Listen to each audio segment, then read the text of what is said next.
Então vamos lá direto ao ponto com a sétima rodada do Brasileirão 2025, rodada que começou na sexta-feira. Se já não bastasse os jogos na segunda, foram 2 jogos na segunda nessa rodada, teve um jogo na sexta-feira, um jogo que poderia muito bem nem ter acontecido.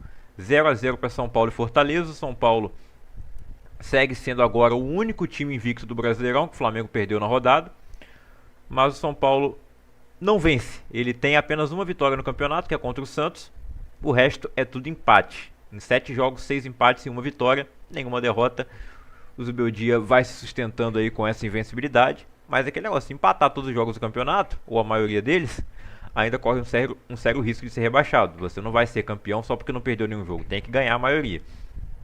O São Paulo, que vem sofrendo aí com seus desfalques. Nesse jogo teve o retorno do Lucas Moura, começou no banco de reservas, entrou no segundo tempo. Se ele tivesse entrado antes, talvez ele pudesse bater o pênalti que o Ferreirinha perdeu. Não imaginava que o Ferreirinha fosse bater o pênalti depois dessa fase aí tão boa que ele tá, né? Desde que o Neto provocou ele. Ele vinha fazendo muitos gols, tá numa fase boa, mas bateu mal o pênalti. E o goleiro João Ricardo do Fortaleza defendeu. Ele que tomou um cartão amarelo depois. Do lado do São Paulo, o Bobadilha e o Lucas Ferreira tomaram também o cartão amarelo. E aí tiveram a entrada ali do Lucas, do Luciano e do Rian do lado do São Paulo. Fortaleza segue numa fase ruim também, mas o empate com Fortaleza no Morumbi foi bom. E ainda teve um pênalti desperdiçado para o São Paulo. É um resultado positivo para o Fortaleza, apesar de não ajudar muito na pontuação. Um ponto é melhor do que nada. E para o São Paulo, pode dizer que está invicto, mas a torcida queria vitória. Se o time quer ser campeão, tem que vencer, não basta só não perder. O Ceará venceu por 1 a 0 o Vitória no Castelão.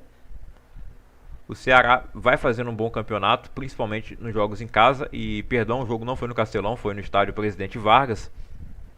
E o Vozão venceu por 1 a 0 o gol do Marlon. Ele nem precisou sair do chão para cabecear. O cruzamento foi na cabeça dele, estava sozinho. Fez o gol da vitória do Ceará contra o Vitória. Derrota do Vitória. Vitória do Ceará. O Corinthians recebeu o Internacional na Neoquímica Arena e venceu por 4 a 2 de virada. Virada, assim, o Corinthians saiu na frente com o Yuri Alberto, ele que fez um hat-trick nesse jogo. A lei do ex, como sempre, a lei que mais funciona no Brasil, ou a única lei que funciona no Brasil,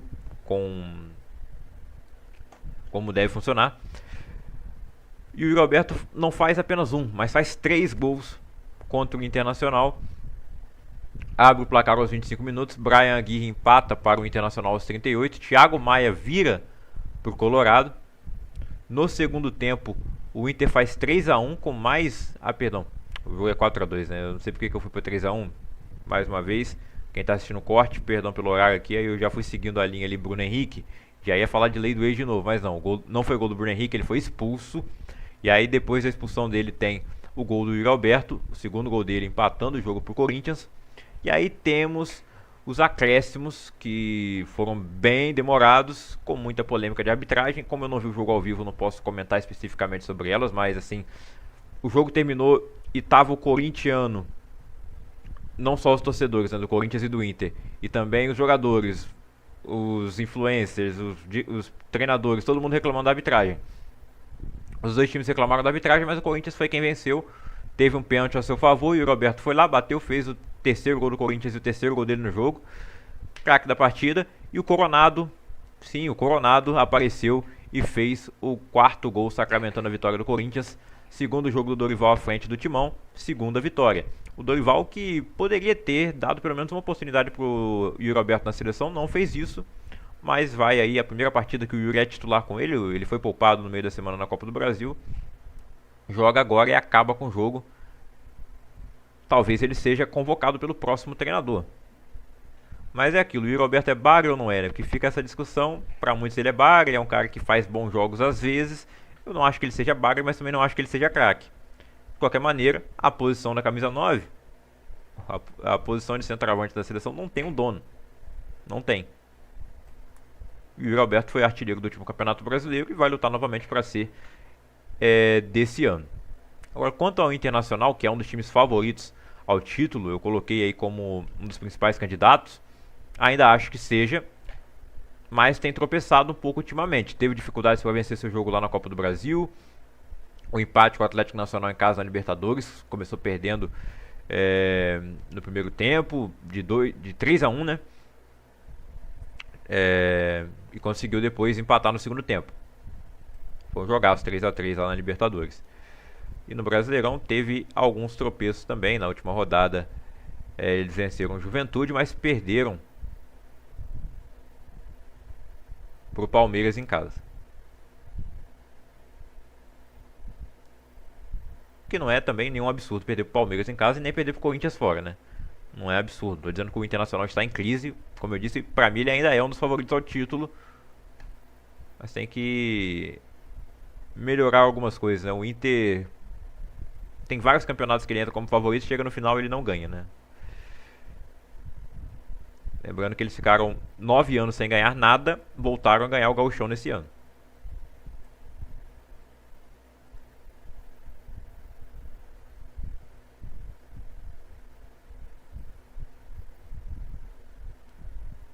O Fluminense recebeu o Sport no Maracanã e o Tricolor venceu de virada por 2-1. O Sport saiu na frente com o gol do Pablo, assistência do Lucas Lima, gol de cabeça do Pablo, não deu pro Fábio defender. E olha que ainda foi na bola. Mas o Fluminense conseguiu a virada graças a uma grande atuação de John Arias. Ele não marcou gol, mas deu 2 assistências em 2 jogadas espetaculares, o colombiano. Vestindo a braçadeira de capitão do Fluminense nessa partida. A jogada dele pro gol do Kevin Serna é simplesmente magnífica. E ele faz mais uma jogada no final, já nos acréscimos, pro gol do Everaldo. 2 gols de cabeça aí pro Fluminense. Vitória de 2-1. Renato Gaúcho segue invicto em casa pelo Fluminense. A única derrota foi pro Botafogo. Confronto em que o Fluminense vem tendo dificuldade já há muito tempo. São 8 derrotas seguidas, ou 8 jogos seguidos sem vencer o rival. Mas o Renato Gaúcho ainda não perdeu no Maracanã com o Fluminense. E tirando essa derrota do Botafogo, ele não perdeu nenhum jogo, na verdade, ainda. Claro, perdeu esse jogo. Mas eu quero dizer que o Fluminense ia perder com ou sem ele, né? Pelo retrospecto recente.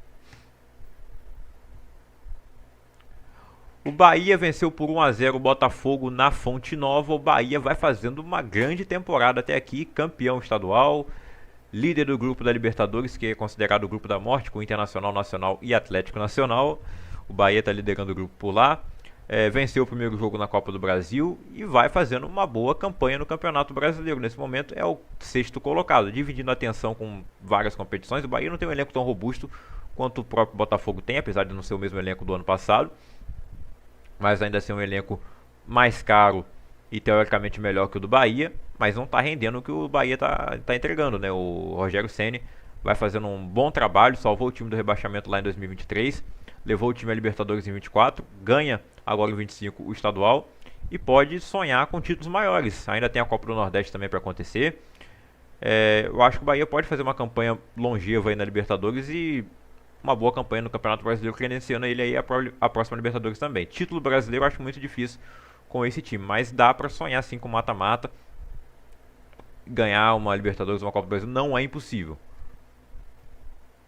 E quanto ao Botafogo, quando parece que vai evoluir, não evolui. E como eu disse na última live, no último vídeo, a vitória de 4-0 contra o Capital não era parâmetro pra nada, né? Até porque o Botafogo teve 2 gols de pênalti naquele jogo e 2 gols entregues pelo horroroso time do Capital, com todo respeito, né? Mas não tem Botafogo jogando com o Capital. 4-0 é pouco, tinha que fazer mais. E olha que nesse jogo o Botafogo teve mais finalizações. É normal o Bahia não dominar as estatísticas do jogo, mas é um time muito eficiente, que se defende bem também. O goleiro Marcos Felipe fez uma boa partida. A melhor chance do Botafogo ali com o Igor Jesus ele defendeu. E no final teve a polêmica ali do John agarrando a bola fora da área. Ele seria expulso, mas como ele estava com os pés dentro da área, ele não foi expulso, só tomou cartão amarelo.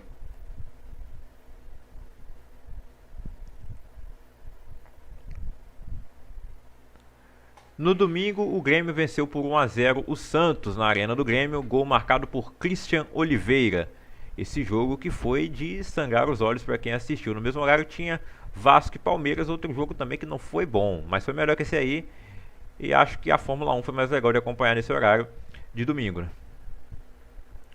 Bom, o Grêmio venceu por 1-0, o Santos tem apenas uma vitória no campeonato, está dentro da zona de rebaixamento, é o vice-lanterna, apenas 4 pontos. O Grêmio também estava na zona até essa rodada começar. Com a vitória ele saiu. E essa é a primeira vitória do Mano Menezes no comando do Grêmio. Perdeu no meio de semana na Copa do Brasil por CSA. Empatou na Sul-Americana, tinha empatado com vitória na rodada passada do Brasileiro. E consegue finalmente vencer no Campeonato Brasileiro de novo. Só tinha vencido na primeira rodada contra o Atlético Mineiro. Depois disso, só empates e derrotas. Então são 2 vitórias, 2 empates e 3 derrotas do Grêmio no Brasileirão. Já do lado do Santos, apenas 1 vitória, 1 empate e 5 derrotas. O Vasco enfrentou o Palmeiras no Mané Garrincha em Brasília. O Vasco poderia muito bem jogar em São Januário. Eu não sei o que passa na cabeça do Pedrinho, porque fez todo aquele escarcéu para jogar em São Januário contra o Flamengo. No final nem jogou em São Januário, jogou no Maracanã mesmo. E agora que poderia jogar em São Januário, tranquilamente contra o Palmeiras, não tinha nenhum impedimento para isso, vendeu o mando de campo para jogar em Brasília. E o Vasco ainda por cima entrou com o time reserva, de novo, cometeu esse erro contra o Corinthians lá na terceira ou na segunda rodada do campeonato, acho que foi na segunda, né? Levou aquela carroçada, 3-0, poderia ter sido mais. E olha que, como eu disse, o Corinthians não jogou bem, tanto que o Ramon Dias foi demitido pouco tempo depois. Ainda está livre no mercado, não vai ser ele que vai assumir o Vasco, muito provavelmente vai ser o Fernando Diniz. E tem que assumir o quanto antes, que seja Diniz, que seja Ramon, mas não dá para ser o Felipe. Não dá para ser o Felipe e não dá para o treinador ficar poupando o time no Campeonato Brasileiro pensando no Sul-Americana. O Vasco vai enfrentar nessa semana o Puerto Cabello, na quarta ou na quinta-feira, pela 4ª rodada da Sul-Americana. E o Puerto Cabello é um time muito fraco, que perdeu todos os jogos até aqui no Sul-Americano, empatou um, não sei. O Vasco deveria vencer ele com o time sub-20. Mas não, você poupa contra o Palmeiras, onde a chance do Vasco ganhar do Palmeiras com o time titular já é muito pequena. O Vasco não ganha do Palmeiras desde 2015. Então a chance do Vasco ganhar do Palmeiras com o time titular já é muito pequena. Você coloca o time reserva, fica mais difícil ainda. E olha que por pouco o Vasco não poderia ter empatado ou até vencido. O Vasco teve boas chances no primeiro tempo, que eu não esperava que fosse ter, mas teve. O placar justo seria o 0-0. O Palmeiras não jogou bem também para vencer o Vasco. O Palmeiras mereceu a vitória absolutamente. Não. O Palmeiras poderia ter jogado mais e fez o gol na cagada ali do Hugo Moura. Não sei quem é que teve a ideia de fazer sair de bola, se foi o próprio Léo Jardim, chamou o Hugo Moura para ir ele sair com ele. E aí ele faz o que fez, perde a bola, Estevão rola e o Vitor Roque marca o seu primeiro gol pelo Palmeiras. Era óbvio que esse gol ia sair contra o Vasco, né? Tava bem na cara que o Vasco ia fazer o Vitor Roque marcar um gol, ia ressuscitar o Tigrinho. E ele marca o gol da vitória do Palmeiras. O Palmeiras com essa vitória volta à liderança do Campeonato Brasileiro, já que o Flamengo não conseguiu vencer o Cruzeiro, nem sequer empatou, perdeu para o Cruzeiro no Mineirão, 2-1. Um jogo com um roteiro muito impactante, né? Gabigol marcando o gol da vitória do Cruzeiro, depois de perder o pênalti, ele faz o gol no rebote. Então foi um roteiro de cinema, né? Ele começa como reserva, ele foi titular no meio de semana na Copa do Brasil, jogou bem, deu assistência pro Caio Jorge, que marca o primeiro gol do Cruzeiro, vivendo grande fase aí o Caio Jorge. O Cruzeiro vai melhorando jogo após jogo. O Gabigol entra na segunda etapa. O Caio Jorge abriu o placar aos 15 minutos, né? O Flamengo empata aos 44 com a Arrascaeta, lei do ex, belo gol da Arrascaeta. O Cássio tinha feito uma boa defesa antes disso. Não foi um jogo de muitas finalizações do Flamengo, não foi uma boa partida do time do Felipe Luiz. E essa é apenas a terceira derrota dele à frente do Flamengo. Ele perdeu no ano passado para o Fluminense no Brasileirão, perdeu para o Córdoba na Libertadores desse ano e agora perde para o Cruzeiro. São muito poucas derrotas. Ele tem mais títulos do que derrotas ainda, né? O Jorge Jesus que saiu do Flamengo desse jeito. No caso, ele igualou agora, né? O Felipe Luiz ganhou a Copa do Brasil, o Carioca e a Recopa. Eu não quero considerar a Taça Guanabara para dizer que ele tem 4 títulos, né? São 3 títulos. A Taça Guanabara faz parte do Campeonato Carioca. Então, são 3 títulos e 3 derrotas agora. O Jorge Jesus saiu com apenas 4 derrotas e 5 títulos, se não me engano, né? Quando ele deixou o Flamengo lá em 2020. Bom, o Arrascaeta marca o gol de empate, é a lei do ex e tal. E tem a lei do ex de novo com o Gabigol no final do jogo. Pênalti imprudente do Léo Pereira. Gabigol vai lá, bate. Na hora eu achei que ele tinha batido bem mal, mas primeira vez que eu vi o vídeo, depois o Rossi fez a defesa no rebote. aquele negócio, pênalti bem batido é o que entra, né? O Rossi defende, mas não consegue segurar, ele defende com uma mão só, espalma pra frente. E o Gabigol consegue chegar primeiro que ele no rebote, com a perna direita faz o gol da vitória do Cruzeiro, 2-1. Não comemora muito ali na hora, depois ele vibra bastante depois do jogo. Ele fala na entrevista que torce pro Flamengo e tal, né? Comemorou o título, mesmo que ele esteja fora, não sei o que, né? Enfim, ele é pago pelo Cruzeiro, fez o gol diferente do Dudu. Ele não reclamou em nenhum momento de estar no banco de reservas. E está aproveitando a oportunidade quando tem para entrar e tentar recuperar o seu futebol, né? Recuperar seu espaço aí no time.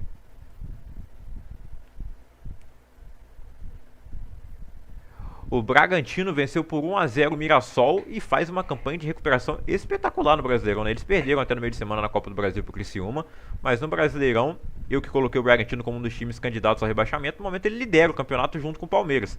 16 pontos. Não acho que o Bragantino vai brigar pelo título até o fim. É até difícil falar, tá na briga pelo título? Nesse momento tá. Mas eu acho que não vai continuar. Só que fazer 16 pontos assim no começo já dá a entender, né, que o Bragantino vai escapar do rebaixamento muito cedo. E ele pode terminar com uma vaga em Libertadores, sim. Certamente. É bem possível. Então o Fernando Seabra conseguiu ajeitar esse time. O Mirassol, foi só 1-0 contra o Mirassol é fraco. O Mirassol tá fazendo um campeonato digno também. Tá em 16º lugar? Está, mas é um dos times também candidato ao rebaixamento, acabou de vir da Série B. E ele faz o campeonato, embora a pontuação não seja muito distante, você assiste os jogos do Mirassol e ele joga muito melhor que o Santos joga, muito melhor do que o Fortaleza vem jogando, embora tenha a mesma pontuação, melhor do que o Vasco vem jogando. Não à toa, todos esses demitiram o treinador, o Mirassol até demitiu antes do campeonato começar. Fez o que Vasco, Santos, não Fortaleza, não acho que o Vojvoda tenha que ser demitido, não, o trabalho dele é bom, já é longo. Acho que vai melhorar, tem margem para isso. Já fez isso antes. Mas coisa que Vasco e Santos deveriam ter feito. Demitiu o treinador antes do campeonato começar. O Mirassol fez. E talvez se fosse o Barroca ainda não tivesse assim.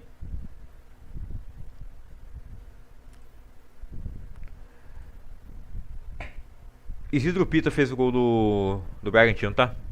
O Atlético Mineiro venceu por 1-0 o Juventude. E assim encerramos a rodada 7 do Brasileirão. Teve polêmica nesse jogo de impedimento que anulou o gol do Juventude. Olha, impedimento semiautomático resolveria isso fácil, né? Falaram que ia ter, prometeram que ia ter, mas no final não teve. O senhor Edinaldo tá aí novamente correndo o risco de deixar o cargo de presidente da CBF, o que eu acho muito difícil no final das contas, já que o Gilmar Mendes que manda lá, né? E o gol do Atlético Mineiro foi contra. Gol contra do Marcos Paulo, bola do Scarpa para a área de falta. Marcos Paulo desvia contra o próprio Patrimônio. Classificação do Campeonato Brasileiro, o Palmeiras lidera com 16 pontos, junto com o Red Bull Bragantino. 16 pontos para os dois, 5 vitórias, 1 empate e 1 derrota. O Palmeiras marcou 8 gols, sofreu 3, tem um saldo de 5. O Bragantino marcou 9 gols, sofreu 5, então tem um saldo de 4. O Flamengo está em terceiro lugar com 14 pontos, o Cruzeiro chegou ao quarto lugar com 13, a mesma pontuação do Fluminense. O Bahia tem 12, Ceará tem 11, ótimo campeonato do Ceará até aqui. O Corinthians tem 10, é o oitavo colocado. Internacional e Atlético Mineiro tem 9, dois times que estão decepcionando, mais o Galo. O Galo venceu hoje, mas um placar magro ainda, embora tenha tido muitas finalizações que não entraram, né? O São Paulo tem 9 pontos também, é o time que está invicto ainda no campeonato, só ele, mas apenas uma vitória e 6 empates. O Botafogo tem 8 pontos, o Grêmio também. Vasco, Juventude, Mirassol e Fortaleza tem 7 pontos. O Fortaleza já aparece na zona de rebaixamento com seu saldo zerado, embora o Vasco esteja com saldo negativado, menos 3. Né? O Fortaleza fica atrás porque o primeiro critério é o número de vitórias. E o Vasco tem 2, o Fortaleza apenas 1, assim como o Mirassol. O Juventude também tem 2 vitórias. O Vitória tem 1 vitória, tem 6 pontos. O Santos tem 4 pontos na 19ª posição, 1 vitória, 1 empate e 5 derrotas. E o Sport, o único time que ainda não venceu no campeonato, são 2 pontos, 2 empates e 5 derrotas, menos 6 de saldo. É a pior defesa ali com 10 gols sofridos. A segunda pior defesa é a do Grêmio, que sofreu 11. Aliás, a pior defesa é do Juventude, né? Menos 8 de saldo. 15 gols sofridos e eles levaram 6 do Flamengo em um jogo só. O Arrascaeta é o artilheiro do Campeonato Brasileiro, 6 gols para o camisa 10 do Flamengo. Caio Jorge chegou a 4, empatando então com Pablo Verratti e Pedro. O Alan Patrick é o líder de assistências com 4 passes per gol. Arrascaeta tem 3 e John Arias 3 também. Ninguém tomou mais cartão amarelo que Mateuzinho do Corinthians, 4 cartões. E quanto aos cartões vermelhos, foram expulsos até agora Breno do Fortaleza, Bruno Henrique do Inter, Davi Ricardo do Botafogo, uma galera aí, né? Mas ninguém tomou mais de um vermelho ainda. Acho que não deu tempo, né? 7 jogos.